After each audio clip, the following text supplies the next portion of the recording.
మేమిద్దరం కలిసి ఒకటే అనుకున్నాం, డార్లింగ్ వింటేజ్ డార్లింగ్ చూపిద్దాం ఒకసారి. మీ టైమింగ్ ఒకటి ఉంటుంది, ఆ టైమింగ్ని మళ్ళీ ఒకసారి బుజ్జిగాడిని మళ్ళీ టచ్ చేద్దాం.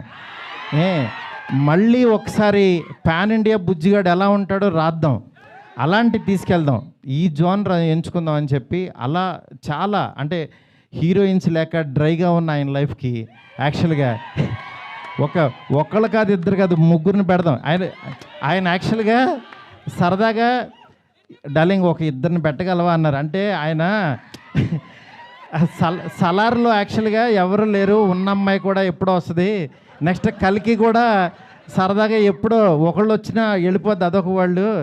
నా లైఫ్ అంతా ఆదిపురుషు చూస్తేనే సీతాదేవి ఆవిడెక్కడో ఉంటుంది, ఆవిడెక్కడో ఉంది, కానీ నా దగ్గర నా ఇంట్లో ఎవరు లేరు డార్లింగ్, ఒక ఇద్దరిని పెట్టగలవా అన్నారు. ఆయన అన్న మాటకి నేను పైనుంచి కింద చూసే, డార్లింగ్ మీ రేంజ్కి ఒక ఇద్దరేంటి, ముగ్గురిని పెడతానన్నా. అలా యాక్చువల్గా ముగ్గురిని తీసుకెళ్ళి ఒక హర్రర్ కొంపలో పెట్టి రొమాంటిక్ ఫ్యాంటసీ